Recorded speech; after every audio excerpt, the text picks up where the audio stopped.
Stellantis CEO Carlos Tavares announcing that he's stepping down. The CEO of Stellantis, Carlos Tavares, has resigned.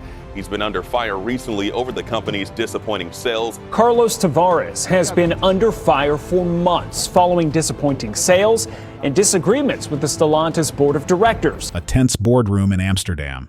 Carlos Tavares, once hailed as an auto industry genius, now faces a room full of disappointed faces. The air is thick with unspoken accusations. In moments, a decision will be made that sends shockwaves through the global automotive world. This isn't fiction.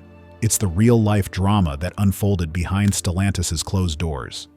In this video, we take you inside that fateful meeting and reveal the power plays, the ultimatums, and the shocking revelations that led to Tavares' sudden exit.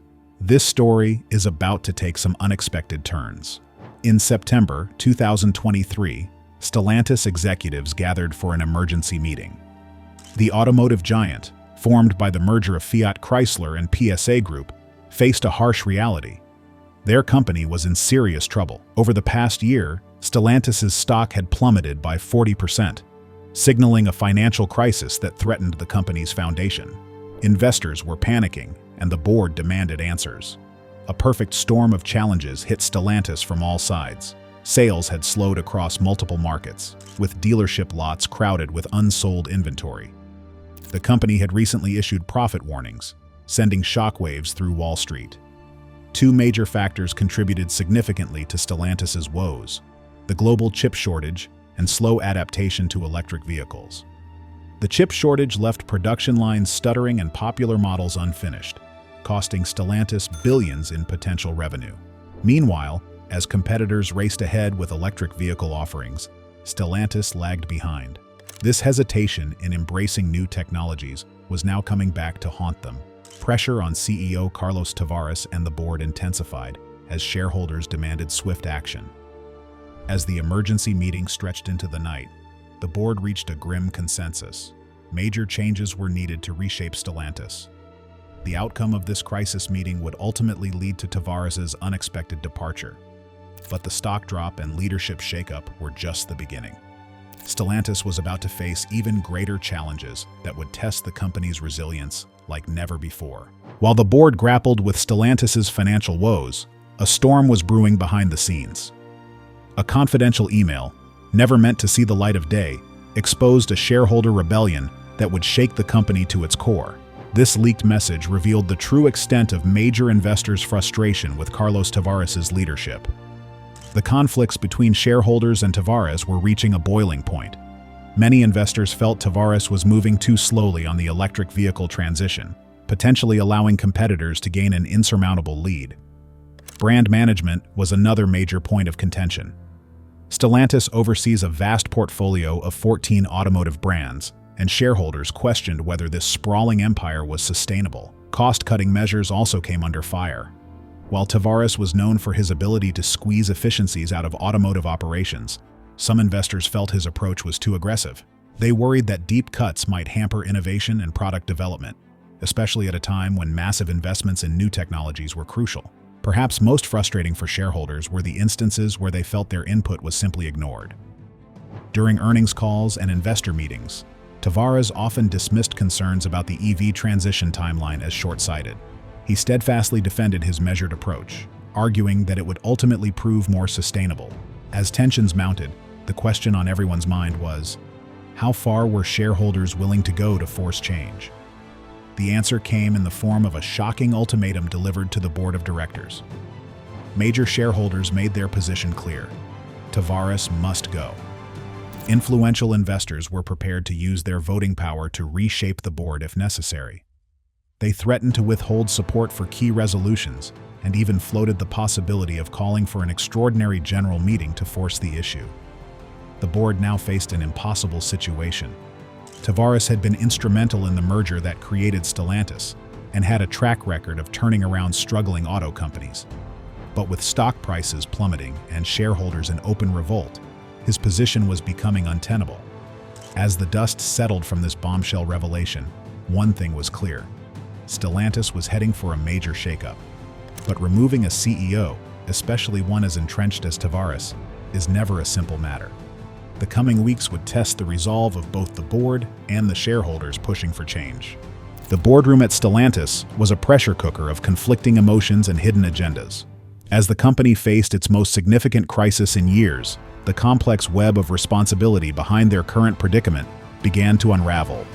While CEO Carlos Tavares had certainly made missteps, the board itself wasn't blameless. They had approved key strategic decisions now under fire from shareholders. As discussions wore on, the board found itself caught between addressing systemic issues within the company and offering up a quick fix to appease angry investors. Stock prices were plummeting, and major shareholders were demanding immediate action. Some board members staunchly defended Tavares, pointing to his track record of turning around struggling automakers. Others argued that his approach was costing the company dearly in a rapidly evolving market. The board's own questionable decisions couldn't be ignored. They had greenlit massive investments in traditional combustion engine technology, even as competitors poured resources into electric platforms. The decision to maintain such a large portfolio of brands, some of which were underperforming, had also stretched resources thin. A crucial question hung in the air. Would removing Tavares really solve Stellantis' problems? Some board members worried that ousting the CEO might provide a temporary boost to investor confidence but do little to address the underlying issues plaguing the company. Despite these internal doubts, the board ultimately made a fateful decision. They would use Tavares as a scapegoat, presenting his departure as a bold move to chart a new course for Stellantis. It was a choice that weighed heavily on some members, who recognized the ethical implications of pinning the company's struggles on one man. The decision made, the board began to craft their narrative for public consumption. They would praise Tavares for his contributions while emphasizing the need for fresh leadership to navigate the challenges ahead. But even as they put the final touches on their plan, external forces were brewing that would soon throw their carefully laid strategy into chaos. A political bombshell threatened to upend Stellantis' plans just as the company thought it had a handle on its internal crisis. A confidential memo circulating among top executives revealed a contingency strategy. A rollback of regulations could suddenly make the rush to EVs less urgent, presenting both opportunities and challenges for Stellantis. On one hand, relaxed standards could revitalize traditional combustion engines, especially for brands like Dodge and Jeep with passionate fan bases reluctant to embrace electrification. However, Stellantis had already committed billions to EV development and factory retooling. Changing course would be incredibly costly and time-consuming, not to mention the potential backlash from environmentally conscious consumers and investors. The confidential document hinted at some controversial plans. Discussions included reviving V8 model lines slated for retirement and potentially scaling back certain EV investments.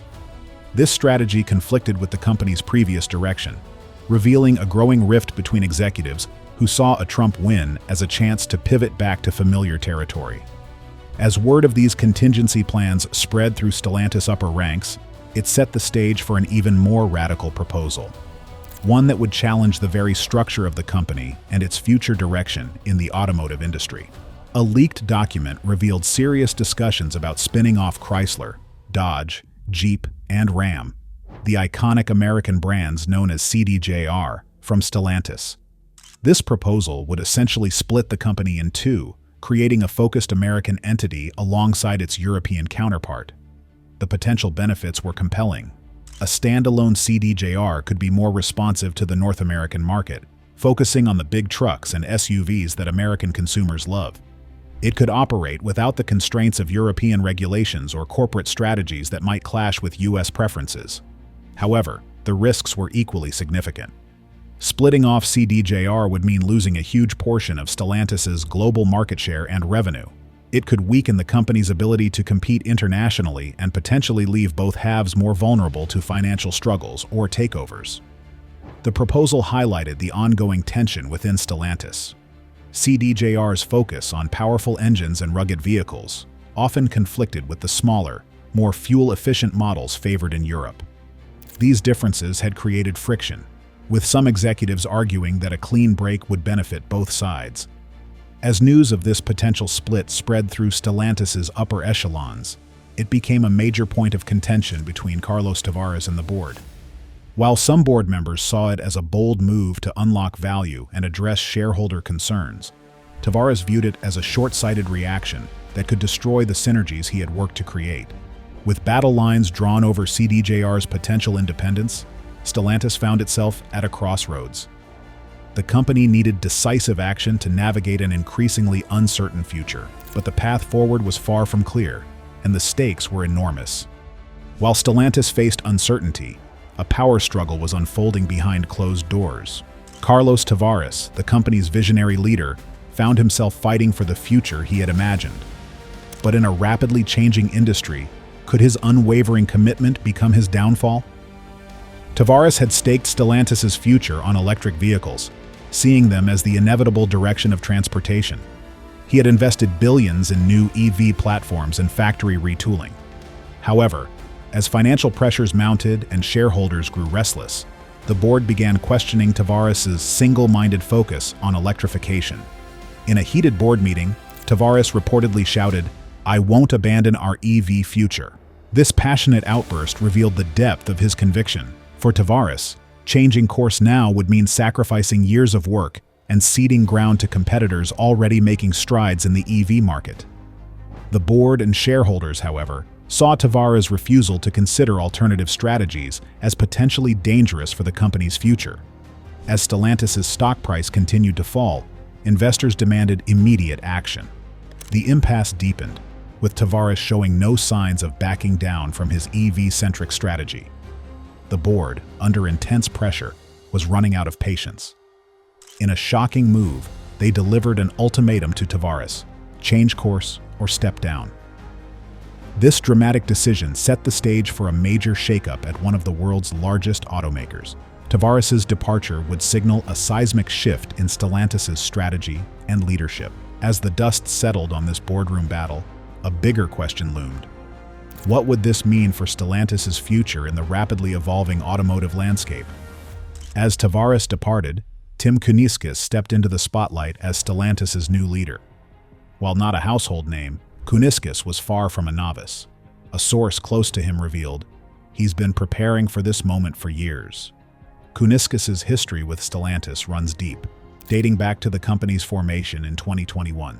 His expertise in performance vehicles and brand management, particularly with Dodge and SRT, could prove invaluable as Stellantis navigates uncertain times. The new CEO faces significant hurdles. Inventory issues and declining sales, especially in North America, have plagued Stellantis. Once reliable brands like Jeep and Ram have seen sharp drops in sales. Kuniskis must prioritize rebuilding dealer relationships and restoring stakeholder confidence. Industry analysts predict Kuniskis might steer Stellantis towards a more balanced approach between electric and traditional vehicles. This could be a response to market pressures and changing consumer preferences. It's a delicate balance, advancing EV development while not alienating fans of gas-powered vehicles. Reactions to Kuniskis' appointment have been mixed. Dealers expressed relief, hoping for solutions to long-standing issues. Shareholders are cautiously optimistic, while employees are curious about potential changes in leadership style. What might Kuniskis do in his first 100 days? Insiders suggest a focus on revitalizing the brand lineup. This could include bringing back popular models and features like V8 engines to boost sales. There's also speculation about changes to Stellantis' extensive brand portfolio. Kuniskis is expected to chart a new course that addresses immediate concerns while positioning Stellantis for long-term success. Key priorities likely include stabilizing North American sales, refining the EV strategy, and improving communication with dealers and shareholders. Some industry watchers draw comparisons to Mary Barra's successful leadership at General Motors. The hope is that Kuniskis can bring a similar steadying influence to Stellantis. The true test for Stellantis lies ahead. As Kuniskis takes charge, the automotive industry continues its rapid evolution.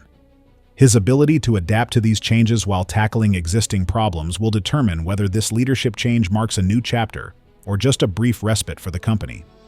Stellantis' leadership change reflects the auto industry's broader uncertainties. Tim Kuniskis steps into a role where the future isn't as clear-cut as once thought. The vision of an all-electric future now faces market realities and potential political shifts. This transition at Stellantis highlights the need for flexibility in the auto industry. With emissions standards and consumer preferences evolving, automakers may need to balance electric innovations with traditional powertrains. The coming years could see a more nuanced approach to vehicle production and sales. In an industry where change is constant, Stellantis' success will depend on its ability to adapt. The road ahead is uncertain, but it promises to reshape the automotive landscape in ways we're only beginning to understand.